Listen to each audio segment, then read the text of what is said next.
کمائی کے پاکیزہ ہونے کے نا اوصاف ہیں۔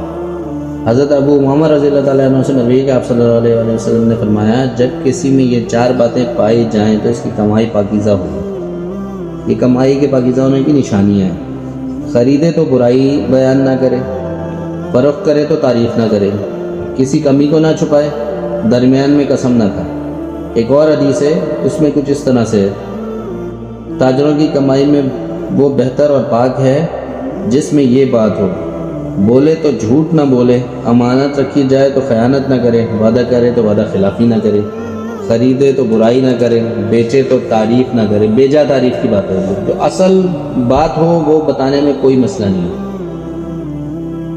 اسی طرح سے اس کے ذمہ اگر کوئی ہو، جیسے یہاں پر ادھار وغیرہ پہ مال لیا جاتا ہے تو اس میں ٹال مٹول نہ کرے۔ لینا ہو تو جیسے لوگ بڑے چاق و چوبند ہوتے ہیں، بہت ٹائمنگ بھی ان کو پتہ ہوتی ہے، ہر چیز پتہ ہوتی ہے، جسے کہا جائے کہ لینے میں تنگی نہ کرے سامنے والے کے لیے، اور دینے میں ٹال مٹول کر رہے ہوتے ہیں۔ اس حدیث میں پاک کمائی اور نیک تاجروں کے اوصاف بیان کیے ہیں۔ خریدتے وقت برائی کا مطلب یہ ہے کہ عموماً تاجر جب کسی سے کچھ خریدتے ہیں تو ضرور اس میں نقص نکال کے دیتے ہیں، تاکہ وہ یا اس کو برا بولتے ہیں کہ اچھا نہیں ہے، یا اور مسئلے مسائل بتاتے ہیں، تاکہ بیچنے والا جو ہے وہ اس بات سے متاثر ہو کہ کم میں بیچ دے، بھلے بعد میں افسوس کرتا رہے، لیکن اس وقت ان کی بات سے متاثر ہو کہ کم میں بیچ دے۔ اسی طرح سے جب بیچ رہے ہوتے ہیں، کسی چیز کو فروخت کر رہے ہوتے ہیں، تو اس کی اتنی تعریفیں کرتے ہیں، بیجا تعریفیں بھی کرتے چلے جاتے ہیں، تو ایسی ایسی خوبیاں بتاتے ہیں جو اس میں ہوتی ہی نہیں ہیں، جس سے خریدار اکثر متاثر ہو کے وہ مال لے لیتا ہے، بعد میں بے شک وہ اس پہ افسوس کرتا رہے اور یہ اپنا نفع کما کے نکل جاتا ہے۔ تو ان چیزوں سے کا خیال رکھنا چاہیے۔ اصل مقصد یہ ہے کہ وہ اس کے کہنے سے متاثر ہو کر خریدے یا بیچے جو بھی ہو، اور بعد میں افسوس کرے تو یہ دھوکے کے زمرے میں ہی آتا ہے۔ جیسا کہ حضرت ابو ذر رضی اللہ تعالیٰ عنہ اور حضرت ابن عباس رضی اللہ تعالیٰ عنہ سے روایت ہے کہ سب سے پہلے جنت میں داخل ہونے والا سچا تاجر ہوگا۔ اسی طرح حضرت ابن عباس رضی اللہ تعالیٰ عنہ سے ایک دوسری روایت میں بھی ہے کہ سچے تاجر کو جنت میں جانے سے روکنے والی کوئی چیز نہیں ہے۔ تو اگر سچے تاجر بنیں گے تو ہوگا، نہ قسم کھائیں، نہ جھوٹ بولے، نہ بیجا تعریفیں کریں، نہ دوسرے کو نقصان پہنچانے کی کوشش کریں، نہ اس کے مال میں ٹال مٹول کریں اس کو دیتے وقت، نہ جب اپنا لینا ہے تو اس میں اتنی کوئی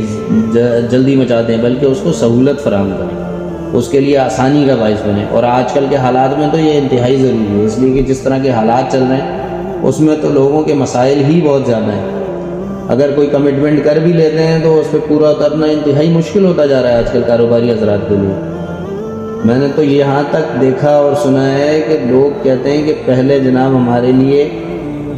تنخواہیں نکالنا اور یہ چیزیں نکالنا کوئی مسئلہ ہی نہیں تھا، اور آج یہ حال ہے کہ یوٹیلیٹی بلز ہی نہیں نکال پا رہے ہوتے، باقی چیزیں تو آپ چھوڑ دیں، تنخواہیں نکالنا اور باقی کے اخراجات تو چھوڑ دیں، آج کل تو بلز ہی اتنے بڑے، کرائے جو لوگ کرائے پہ اپنے کاروبار چلا رہے ہیں ان کے لیے بھی مسائل اتنے، پھر اوپر سے بلز اتنے بڑے بڑے آ رہے ہیں کہ اس میں بھی کوئی سنوائی بھی نہیں ہے۔ تو اس لیے جتنی سہولت دے سکیں، اور یہ سارا کچھ دینی فریضہ سمجھ کے، اگر دین پہ چلنے کے اور سنت کے اور آپ صلی اللہ علیہ وسلم کے احکامات پہ عمل کرنے کے حساب سے دیکھ کے لے کے چلیں گے تو اور زیادہ آسانی ہوگی، اور زیادہ اللہ تعالیٰ برکت عطا فرمائیں گے۔ اور برکت کی اس پہ بھی کبھی بات چیت کریں گے، برکت پہ، کہ برکت یہ نہیں ہے کہ بہت سارا مال ہو جائے، برکت یہ ہے کہ تھوڑے مال میں بھی آپ کا سارا کچھ پورا ہو جائے، بے شک بچے یا نہ بچے۔ آج کل تو ہمیں اس سے غرض نہیں ہے کہ ہمارے معاملات پورے ہو رہے ہیں کہ نہیں ہو رہے ہیں، آج کل تو ہم صرف یہ سوچ رہے ہیں کہ آگے کیا ہوگا۔ ہمیں یہ نہیں پتہ کہ ہم آگے زندہ رہیں گے یا نہیں رہیں گے، لیکن آگے کی فکر ہمیں، مستقبل کی اتنی فکر ہے، یہ جمع کر لوں، وہ جمع کر لوں، اس چکر میں ہم نے اپنا حال بھی برباد کر کے رکھا ہوا، اور ایک نہیں بحیثیت قوم ہم نے برباد کر کے رکھا ہوا۔ یا جو پراپرٹی اتنی ہائی سائٹ پہ گئی ہے اس کی وجہ بھی یہی بنی کہ مال ہے یا نہیں ہے پلاٹوں کی، اور اس کی بکنگوں کے چکر میں پڑے ہوئے ہیں، پیٹ کاٹ رہے ہیں، اپنا سارے حالات برے کر لیے ہیں، بچوں کو نہیں کھلا رہے، خود نہیں کھا رہے، لیکن بس کسی طرح پراپرٹیز بن جائیں, کوئی کچھ کر رہا ہے, کوئی کچھ کر رہا ہے, یہ سارے مسائل ہیں.